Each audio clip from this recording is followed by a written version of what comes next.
아나운서가 소개하고 아재가 분석하는 아이템! 와 대표님 안녕하세요. 네, 안녕하세요. 네, 따끈따끈한 뉴스가 나왔습니다. 바로 미국 마이크론이 실적 발표를 했는데요. 영업 손실만 23억 달러, 우리나라 돈으로 약 3조 100억 원을 기록했습니다. 심지어 전년 동기 대비 매출까지 50% 넘게 줄면서 적자 전환이 됐는데 사실 이렇게 마이크론의 실적이 안 좋을 것이다. 사실 예상은 한 부분이잖아요. 네네. 하지만 정확히 어떤 부분 때문인 건지 자세하게 설명 좀 부탁드릴게요. 네, 지금 시장에 재고가 너무 많아서 반도체를 만들어도 안 사가는 거예요. 그래서 지금 실적이 이렇게 부러진 거고요. 이렇게 실적이 안 좋은데도 불구하고 우리 이지연 아나운서가 웃고 있는 거는 다 이유가 있죠. 네, 주가에는 오히려 긍정적입니다. 호재다. 네, 맞습니다. 이제 bad is good이라고 과거 영상에서 말씀드렸었는데 이게 이제 재고가 소진되고 있다라는 거죠. 그만큼 이제 실적들이 안 좋은 거고 지금 마이크론이 제일 먼저 실적 발표를 했는데 조만간 이제 SK 하이닉스, 삼성전자도 1분기 실적이 정말 참혹하게 나올 거예요. 참혹하게 나오는데 아마 그 컨퍼런스 콜에서 나오는 메시지들이 주식시장에는 굉장히 긍정적일 거다. 왜냐하면 지금은 재고가 문제잖아요. 네. 그러면 재고가 빨리 소진되려면 어떻게 해야 되겠어요? 재고가 빨리 소진돼서 가격을 낮춰야겠죠. 가격은 계속 낮아지고 있죠. 생산량을 줄이면 됩니다. 네, 그래서 이번에 그 마이크론 같은 경우도 기존의 그 웨이퍼 투입 그 줄이는 거를 20%에서 25%로 5%포인트 추가로 더 줄이겠다라고 이야기를 했거든요. 네. 요게 제일 중요한 포인트였고요. 그래서 지금 가동률이 그럼 70%대밖에 안 된다라는 거죠. 아마 하이닉스도 그 정도 수준까지 낮춰질 것 같고, 삼성은 이제 공식적으로는 인위적인 감사는 없다라지만 자연적인 감사는 있을 거다. 뭐 이런 쪽에서 좀 더 긍정적인 코멘트가 나올 수 있지 않을까. 그래서 반도체 흐름은 그 메모리 3사의 1분기 컨퍼런스 콜이 끝날 때까지는 좀 굉장히 좋을 것 같다. 이런 느낌이 듭니다. 말씀해 주신 것처럼 이제 1분기 실적 발표 시즌이 시작되면서 곧 있으면 이제 삼성전자랑 SK 하이닉스의 실적도 발표가 될 텐데 사실 다들 이 두 기업의 실적도 좋지 않을 것이다라고 전망을 하고 있잖아요. 그렇죠. 그러면 이제 주가의 턴어라운드 좀 기대해봐도 될까요? 그렇죠. 일단 이제 이번에 그 좀 의미 있는 게 서버 쪽은 일단 재고가 이제 감소하기 시작했다라고 이제 코멘트를 했어요. 네네. 마이크론이.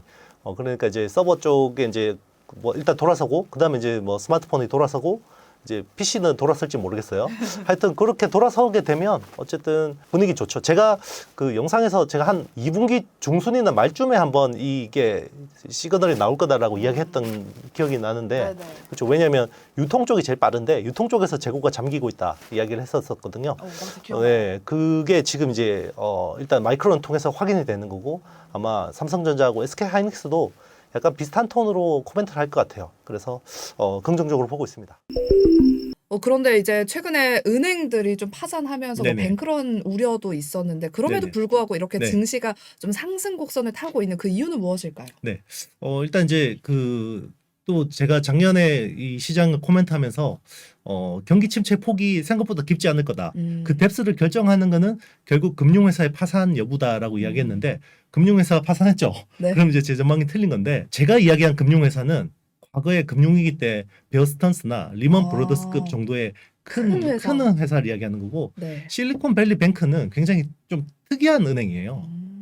SV 뱅크가 어떤 데냐면 벤처 기업들이 펀딩을 받잖아요. 네네. 자금 펀딩을 받으면 돈이 있잖아요. 네. 이걸 맡기는 은행이에요. 아. 그러니까 대부분 고객들이 일반 우리 은행은 우리 개인들이 맡기잖아요. 그렇죠. 여기는 기업들이 맡기는데 실리콘밸리 은행 같은 경우는 리테일이 없어요. 네. 지점이 없거든요. 그러니까 대출해줄 데가 없죠. 그러니까 미국 국채를 산 거죠. 제일 안전자산이라고. 투자를 한 네, 거네요. 맞습니다. 그런데 그때는 또 금리가 굉장히 낮을 때 저금리 상황이었거든요. 그런데 이제 뭐 작년에 금리 인상을 이렇게 급격하게 올릴 거라고 예상한 데가 아무 데도 없죠. 작년 연초에 어떤 그 점도표가 0.75였거든요. 네. 그런데 작년 끝날 때 5.1이었잖아요. 금리가 이렇게 오르면 국채 가격은 폭락해요. 그런데 이제 실리콘밸리에 있는 벤처 기업들이 저금리인 상황에서는 투자를 쉽게 받잖아요. 근데 금리가 올라가면 투자가 잘 안 들어와요. 투자가 안 들어오면 어떡합니까? 맡겨놓은 돈 찾아서 운용자금 써야 되죠. 그렇죠. 그럼 돈을 찾아야 되는데 실리콘밸리 뱅크에서는 다 돈을 현금으로 안 가지고 있고 국채로 가지고 있죠. 국채를 가지고 있는데 팔아야 되죠. 팔면 이게 또 폭락한 가격에 팔아야 되니까 거의 한 18% 정도의 또 손실을 본 거죠. 네, 손해. 원금 손실을 본 거예요. 그런데 그게 또 소문이 나니까 실리콘밸리 벤처 기업들이 다 요즘에는 뱅크런이 아니에요. 뱅크탭이에요. 이게 모바일로 하루에 50조를 빼가 버린 거죠. 와.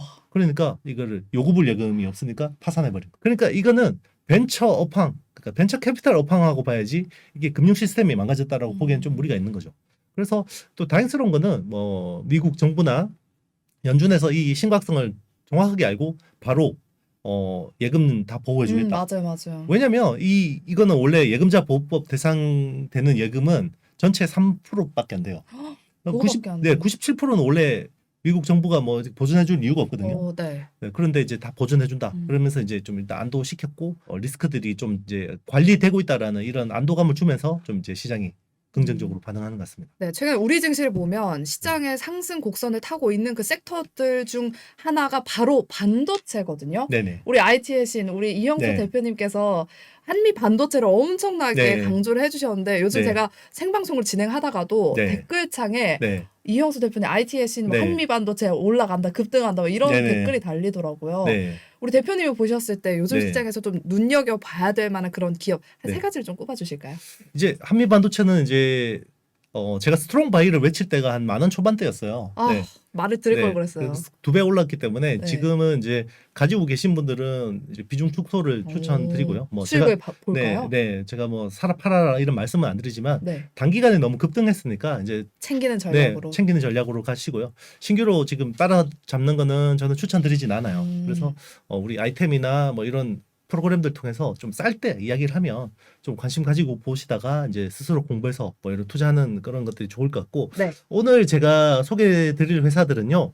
일단 한 손에는 반도체, 한 손에는 2차 전지, 네, 요거를 가지고 있는 회사들인데요. 케미칼 업체들이에요. 그래서 동진 세미캠 그리고 레이크 머티리얼즈, 한솔 케미칼. 네, 여기 좀 소개드리겠습니다. 그럼 이 세 종목을 선정할 때 기준이 있다면 그냥 네. 반도체랑 2차 전지 요 모멘텀만 가진 종목들은 아닐 것 같잖아요. 네. 뭐가 있을까요? 일단 저는 이제 실적이 멍텅구리는 회사는 안 건드려요. 네. 실적 탄탄. 네, 실적 탄탄하고 이게 주가라는 게 그래요. 이게 시세가 제일 세게 뽑을 때 어떤 때인 줄 아세요? 수급 들어오고 막 네. 세력들 붙고 그렇죠. 막. 수급이 어떻게 하면 들어오냐면 네. 물론 이제 뭐 작전주도 수급 잘 들어오죠. 네, 그런데 멀쩡한 종목들은 실적이 개선돼요. 이제 QOQ로 막 20% 30%씩 성장하거든요. 네네. QOQ로 막 성장하는데 이게 이제 캐시카우겠죠. 신규 사업이 또 굉장히 매력적인 게 붙는 거예요. 그러면 실적 개선과 멀티플 리레이팅이 같이 붙으면 이게 한미 반도체처럼 이렇게 확 분출할 수가 있거든요. 네네. 근데 항상 이제 그런 기업들을 좀 유심히 보고 있는데 그런 기업들 중에 하나가 이제 뭐 이 새 회사라고 보고 있습니다. 이렇게 동진 세미캠 그리고 레이크 네. 머티리얼즈, 한솔 케미칼 실적도 탄탄하고 펀더멘털도 탄탄하고 성장성까지 기대가 된다 이렇게 세 가지 종목을 꼽아주셨는데 그 중에서 동진 세미캠부터 하나하나씩 살펴보도록 하겠습니다. 네. 동진 세미캠은 지난주에 이어서 이번 주에도 또 이렇게 추천을 해주시는 거잖아요. 네네. 지난주에 이어서 이번 네네. 주에도 계속해서 동진 세미캠을 추천해주고 계시잖아요. 네네. 이유가 있을까요? 일단 이제 이 동진 세미캠이 어떤 주가가 상승하게 된 계기가 네. 아베 소부장 사태 때거든요. 아베 총리가 이제 그 3대 소재를 이제 제재를 했잖아요. 네. 그게 이제 플로린 PI 그리고 이제 불산 그리고 이제 포토레지스트. EUV용 포토레지스트 이제 세 가지를 했는데 이 회사가 이제 포토레지스트를 하는 회사니까 이제 기대감 때문에 굉장히 많이 올랐고 그 사이 실적도 굉장히 많이 좋아졌어요. 근데 이제 최근에 그 윤석열 대통령이 기시다 총리를 만나서 이걸 다시 이제 화해했으니까 혹시나 이제 국산화 속도에 좀 지연될 수 있지 않을까 이런 이제 기대감이 빠진 거죠. 네. 실적이 빠진 건 아니고 기대감이 이제 빠져버린 건데 그게 이제 멀티플이 디레이팅 된 거죠. 리레이팅이 아니라. 그래서 빠진 건데 저는 지금은 굉장히 저가 매수하기 좋은 시즌이라고 생각하고 있고요. 결국 이 회사는 결국 그 멀티플이 다시 높아질 수밖에 없다라고 보고 있는데 그게 일단 그 일본 소재 국산화 흐름은 바뀌지 않아요. 삼성이나 SK하이닉스나. 네. 왜냐하면 한 번 리스크를 당했기 때문에 이걸 그렇죠. 없던 걸로 할 수가 없어요. 항상 기업들은 이제 여기 대비하게 돼 있고 그리고 계속해서 국산화 속도를 높여갈 계획이고요. 네. 그리고 지금 국산화 비중이 전체에서 한 12%밖에 안 돼요 아직까지. 정부에서는 안 도와줘요? 정부에서도 계속 도와주고 있죠. 네, 이번에 그 뭐 야당에서도 뭐 소부장 예산 줄였다라고 뭔가 견제를 하니까 또 정부도 이제 이렇게 이제 대응을 하고 있는 모습이고 아마 그렇게 뭐 크게 어떤 기조가 바뀔 것 같지는 않아요. 그래서 일본 소재하고도 계속 뭐 이렇게 협력하고 국산화도 하는 투트랙이 제일 좋은 거라고 보고 있습니다. 뭐 그렇다고 해서 일본 소재 다 배제하고 국산화만 써 이건 또 안 돼요. 그쵸. 현실적으로. 맞아. 네, 그렇기 때문에 일단 동지 세미캠은 계속 좋게 보고 있고 그리고 2차 전지 쪽 모멘텀이 있어요. 이 회사가 이제 그 2차 전지에 쓰이는 CNT 도전제. 네. 이거는 이제 양극재 쪽에 쓰는 거거든요. CNT 도전제하고 그리고 실리콘 첨가제 이런 쪽으로 이제 열심히 하고 있고 CNT 도전제 같은 경우는 그 유럽의 노스볼트 쪽하고 삼성 SDI 납품을 통해서 연간 그래도 한 1,300억, 1,400억 정도 오. 매출을 신규로 할 수 있는 체력이 있고요. 실리콘 첨가제 같은 경우도 조만간 이제 매출이 나올 수 있는 기대감이 있습니다. 네, 이렇게 동진 세미캠은 두 가지 모멘텀이 있고 뭐 일본 소재 국산화 그리고 2차 전지 쪽에도 모멘텀이 있다. 이 두 가지를 한번 기억해 보시면서 앞으로의 주가 흐름 한번 잘 눈여겨 보시면서 참고해 보시기 바랍니다. 그럼 다음 종목은 아까 말씀해 주셨던 세 개 중에서 한솔케미칼을 한번 살펴보도록 할게요. 네. 한솔케미칼이 최근에 새로운 사업에 돌입을 했더라고요. 어떤 사업인 네. 것인지 그리고 이 사업이 어떤 긍정적인 영향을 끼칠 것인지 한번 설명 부탁해 드릴게요. 한솔케미칼 같은 경우는 이제 반도체 세정에 주로 쓰이는 네. 과산화 수소를 주로 합니다. 뭐 엔빌 라텍스라고 해서 우리 코로나 때 막 이거 장갑 없어서 날렸잖아요. 맞아요. 네, 그런 것들도 하고 이제 하는 회사인데요. 이제 최근에 이제 그 똑같이 2차 전지 소재 쪽 케미칼 쪽으로 열심히 하고 있고요. 여기도 이제 뭐 CNT 도전제 쪽이나 뭐 실리콘 첨가제 이런 쪽으로 이제 열심히 하고 있고 그런 것들을 통해서 계속해서 이제 회사가 발전 이제 하는 방향으로 가고 있어요. 그리고 과산화 수소라고 해서 기존에 쓰던 공정의 과산화 수소랑 지금 뭐 3나노 이렇게 가면 쓰는 과산화 수소는 순도가 또 달라요. 오, 달라요? 굉장히 고순도 과산화 수소를 써야 되거든요. 그래서 그런 것들도 부가가치가 굉장히 높아요. 그래서 지금 삼성전자가 전략적으로 어떻게 보면 사활을 걸고 있는 게 3나노 게이트 올 어라운드거든요. 그거는 구조 자체가 굉장히 어떻게 보면 3차원적이거든요. 네. 거기에 그 들어가는 어떤 과산화 수소 그런 것들을 한솔케미칼이 하고 있습니다. 그래서 앞으로 뭐 기대감이 있죠. 네, 이렇게 한솔케미칼에 대한 이야기도 들어봤고, 그럼 마지막으로 한 가지 남은 종목이 바로 레이크 머티리얼즈입니다. 요즘 최근에 네네. 국내 주식 방송 뭐 주식 시장을 보면 레이크 머티리얼즈 이야기 진짜 많이 나오거든요. 그렇죠. 좀 상승 곡선을 좀 탄 것 같기도 한데 네. 탈중국화와 관련된 호재가 또 있더라고요. 어떤 네네. 호재인가요? 일단 레이크 머티리얼즈하고 DNF를 항상 이제 같이 이제 가져와서 보는데 DNF? 네, DNF. 레이크 머티리얼즈는 주로 이제 SK 하이닉스 쪽으로 납품을 합니다. 네. 이제 소재 하이케이라는 전구체를 주로 납품을 하고 DNF도 똑같은 아이템을 삼성 쪽에 주로 납품해요. 원래 그 두 분이 CEO 두 분이 원래는 공동 창업자 DNF를 공동 창업하신 분인데 레이크 머티리얼즈 사장님이 2010년에 독립을 해서 만든 게 이제 레이크 머티리얼즈거든요. 네.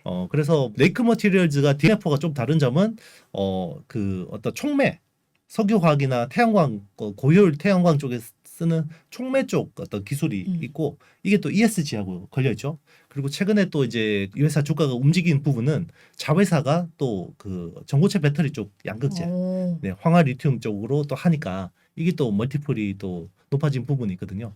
그리고 뭐 태양광 같은 경우는 전체 서플라이 체인이 대부분 중국이 차지하고 있어요.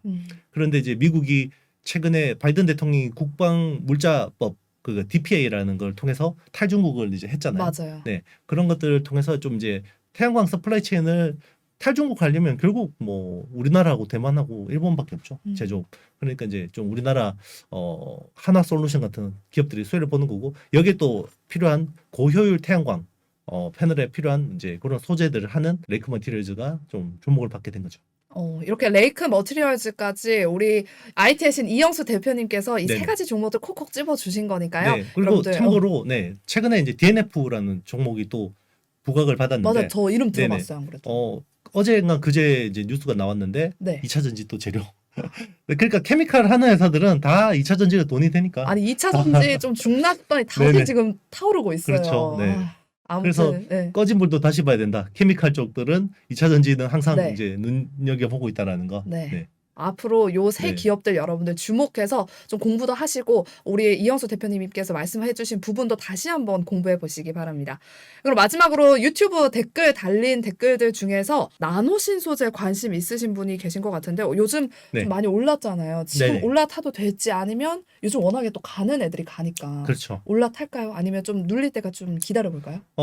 제 개인적인 스타일은 사실은 뭐 이런 주식을 잘 편입을 하진 않아요. 그렇죠. 네, 저는 항상 쌀 때 사서 끙끙 버티다가 이제 이렇게 한번 시세 나면 한미 반도체처럼. 한미 반도체처럼 얼마나 그동안 고생한지 아시잖아요. 뭐 이렇게 버티다가 이제 먹고 나오는 스타일이기 때문에. 네. 그런데 나노신 소재는 항상 멀티플이 높았어요. 음. 그만큼 기술력이 있다라는 거죠. 왜냐하면 CNT 도전제를 한다라는 회사들이 되게 많은데 대부분이 좀 난이도가 낮은 양극재 쪽이에요. 그러니까 이게 양극재 쪽도 들어가고 음극재 쪽도 들어가겠는데요. 양극재하고 음극재를 둘 다 할 수 있는 회사는 나노신 소재밖에 없어요. 왜냐하면 양극재 쪽에 들어가는 거는 멀티월 CNT 쪽이고요. 네. 음극재 쪽은 싱글월 CNT예요. 그러니까 싱글월이 훨씬 어렵거든요. 그걸 둘 다 할 수 있는 회사가 나노신 소재다. 이렇게 보시면 됩니다. 그러면 정리해보자면 우리 대표님의 스타일이라면 네. 지금 바로 올라타진 않을 것 같다. 네네. 그런데 뭐 또 본인이 충분히 트레이딩의 영역에 있고 그리고 손절 잘하고 나오시는 분들은 뭐 네. 충분히 모멘텀 플레이하기는 좋은 주식이라고 생각합니다. 네, 알겠습니다. 오늘 아이템 저희가 준비한 순서는 여기까지입니다. 오늘의 영상이 마음에 드셨다면 좋아요, 구독, 그리고 알림 설정, 댓글까지 많이 부탁드릴게요. 저희가 요즘에는 댓글도 읽어드리면서 우리 이형수 대표님의 의견까지 저희가 답변을 드리고 있으니까 여러분들 댓글 많이 남겨주시기 바랍니다. 대표님 오늘 말씀 고맙습니다. 네, 감사합니다. 여러분 안녕. 안녕.